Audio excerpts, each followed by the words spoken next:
Welcome back to Adventure Afloat, and as we depart Portsmouth Harbour, check out our previous video if you haven't seen that. We are about to embark on a journey to East Cowes Marina. On this trip we see dolphins, the tides at Cowes Entrance, navigating Red Funnel and the Chain Ferry, a review of the food at the Lifeboat, and a review of East Cowes Marina. Amanda even steers the boat.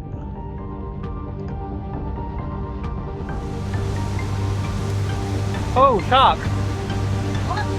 Shark just came out of the water there. Oh yeah! Or a dolphin. It's either a shark or a dolphin. Dolphin. They might be on our bow in a minute. There they are.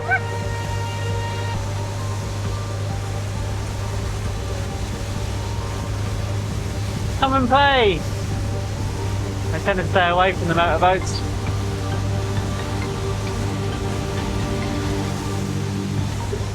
You want to go and see them? Yeah. You want to go and see them?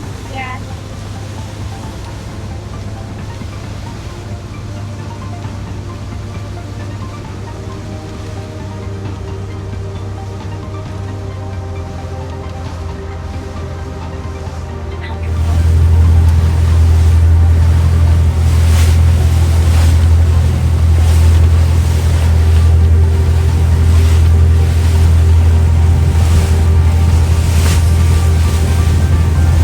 We're out in the middle of the channel in the Solent, and we've just come across a pod of dolphins. Look at them.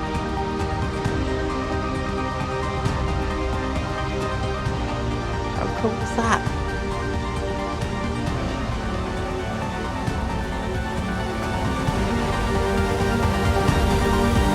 Switch the engine off, obviously.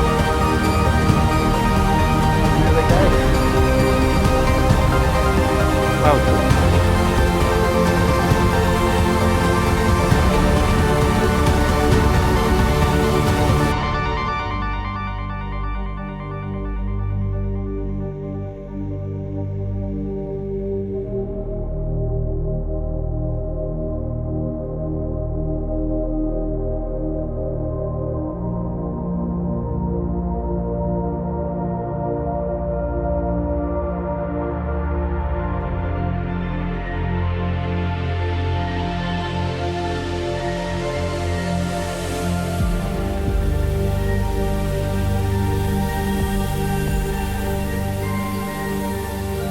So just to explain to everyone what's going on here as we come into Cowes, the tide is moving in this direction, and so if you steer a straight line it's just going to push you down that way. So what we want to do is slightly steer this way to counteract the tide, to plot a true straight course. And that's what I'm roughly doing here, just a balancing act basically.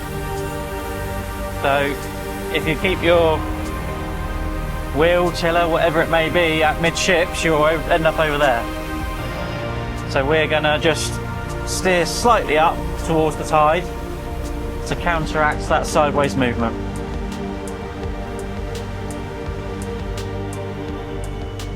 So because the wind is coming from the direction that I'm pointing, the Red Funnel is using its forward and rear thrusters, or pods. I think they've got pods underneath them.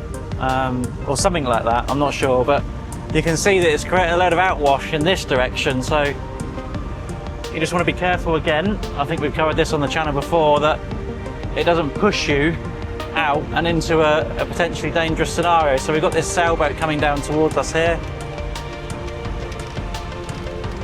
I mean, we've got enough engine authority and bow thruster authority to push us out of anything, but just don't let it catch you out basically. The Red Funnel is just leaving now.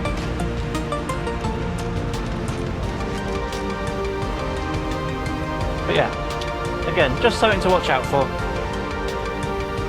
And also coming up, just ahead of us, is the Chain Ferry. I'm going to try and get some better footage on my phone with this. So that's the Chain Ferry, and that's coming across ahead of us, so I am going to have to slow down. Pull back on the throttle. and that's the chain ferry going across in front of us. So we've got to obviously stay clear of that. So we've just dropped back on the throttle. We can't drop back too far, otherwise we'll lose the steerage, but you don't want to pass too close to this because it has a chain that hangs out the back of it. So I'm going to put the phone down and just going to slow us down, nothing behind us.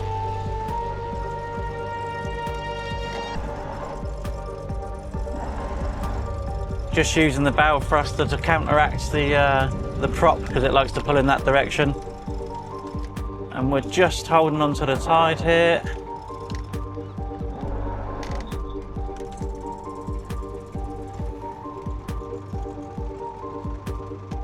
Use a reference point on land if you're not sure if you're travelling forwards or backwards. And we can now throttle back up again and pass clear of the chain ferry.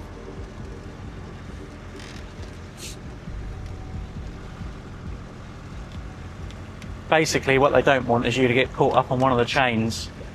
I think a few weeks back a boat got stuck on the side of the chain ferry and had to be towed off by the RNLI. So again, just keeping your wits about you, making the sensible decision, just stay out of trouble.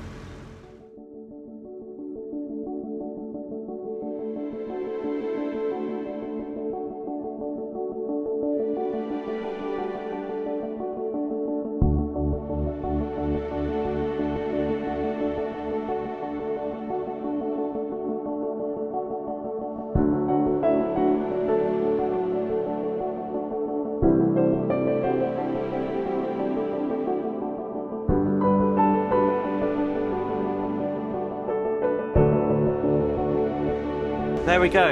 You've just seen us depart East Cowes. We had to watch out a little bit there because we had the tide coming up behind us, and we didn't want to get the tide to push us back onto the end of the pontoon there, so we gave it a nice wide berth.